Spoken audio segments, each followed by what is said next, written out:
NPT چھوڑ کر declare کر لے کہ جی ہم نے تو نیوکلیئر ہتھیار بنانے ہیں.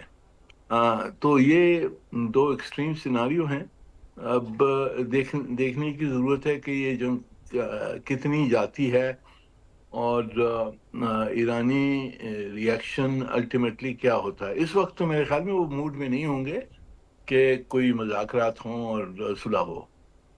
اچھا سر، دنیا موسٹلی ڈیوائیڈ ہے دو سناریوز میں. وہ کہتے ہیں کہ کچھ کا خیال ہے کہ ایران جوہری طاقت ہے، کچھ کا خیال ہے کہ بالکل بھی نہیں ہے. امریکہ سے بھی کچھ آوازیں ایسی اٹھیں کہ وہ اس طرح ہے، ہو سکتا ہے، پاسبل ہے. کچھ لوگ کہہ رہے تھے کہ اس دوران ہی وہ اظہار کر سکتے ہیں جی کہ وہ جوہری طاقت ہیں.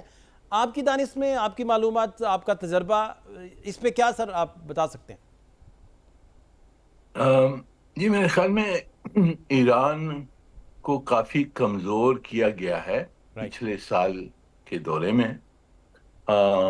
ان کی جو کچھ ان کے جو الائز تھے، حماس، حزب اللہ، اسد، سیریا میں جو اسد رجیم تھی، ان سب کو کافی ڈیمیج کیا گیا. اسد رجیم تو چلی گئی ہے، اور جو باقی جو ایران کے جو دوست تھے یا پراکسیز کہتے ہیں، ان کو بھی کافی ڈیمیج کیا گیا ہے. ان کی طاقت کم ہو گئی ہے. ایران خود کے اوپر حملہ پہلے بھی کیا تھا اسرائیل نے، اور ان کی میسائل سسٹمز، ڈیفنس سسٹمز پہ ڈیمیج کیا تھا. تو میرے خیال میں اسرائیل کی تو یہی کیلکولیشن تھی کہ یہ کمزور ہیں، اس لیے ہم اب ان کو مار سکتے ہیں.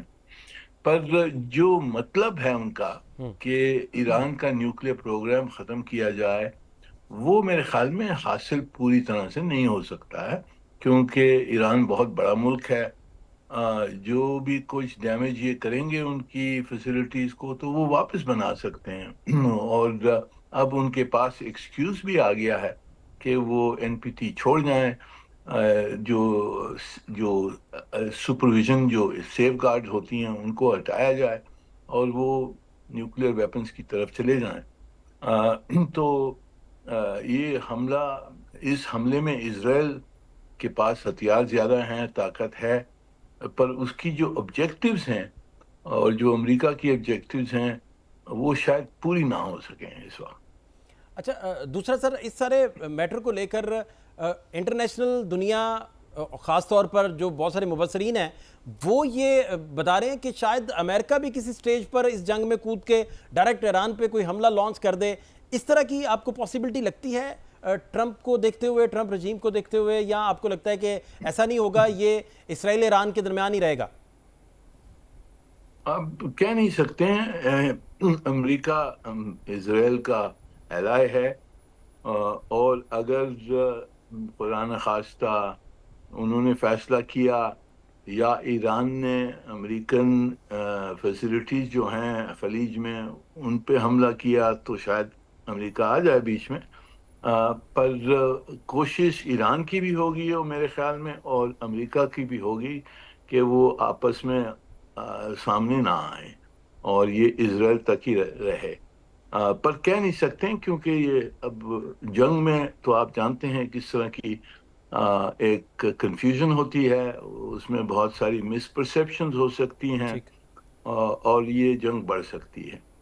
اور ایرانی کیمپ میں آپ آنے والے دنوں میں کچھ دیکھتے ہیں کہ کوئی ڈائریکٹلی ان کی سپورٹ میں کوئی کھل کے آئے سٹیٹمنٹس کے علاوہ، یا آپ دیکھتے ہیں کہ نہیں، بس یہ اسرائیل اور ایران کے درمیان ہی رہے گا؟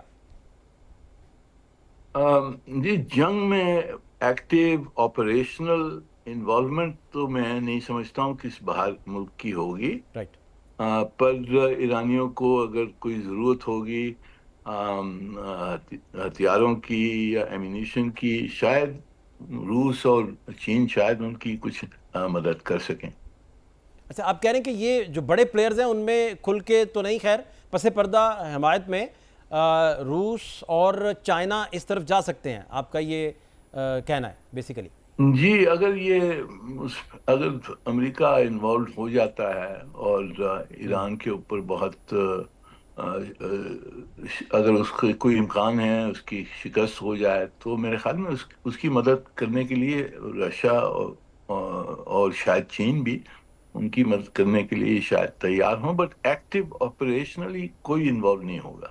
اور کیا ایسے سمٹمز ہوں گے کہ جیسے لوگ کہہ رہے ہیں کہ یہ کوئی تھرڈ ورلڈ وار کا سمٹم بھی اس میں سے ڈیولپ ہو سکتا ہے، کچھ اس طرح کی ایسے کیا سمٹمز ہوں گے کہ یہ بات بڑھتی بڑھتی پھر اس طرف چلے جائے؟ خدا نہ خواستہ، میں ویسے ہی بس آپ سے سمجھنے کے جی لیے۔ دیکھیں، ہاں دیکھیں، آسانی سے ہم نہیں کہہ سکتے ہیں third world war. Third world war جو اگر ہوگی تو وہ تو نیوکلیر طاقتوں کے درمیان ہوگی.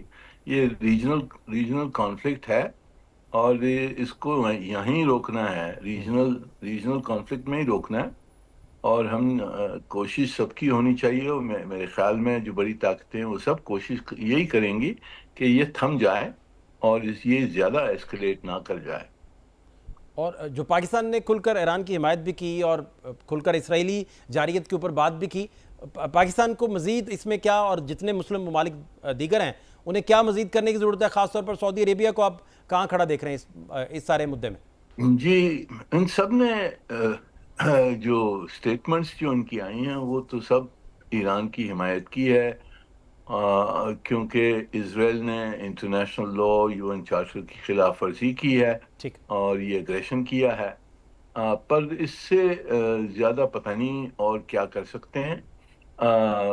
صرف یہ ہے کہ عرب اور مسلم ممالکوں کو ساتھ ہونا چاہیے، ایک یونائٹڈ پوزیشن بنانی چاہیے، اور جو امکان ہے اس جنگ کے پھیلنے کی، اس کو روکنے کی ضرورت ہے. تو ہم ایک United position OIC Islamic countries بنا کر اور ایک یونائٹڈ پوزیشن لیں.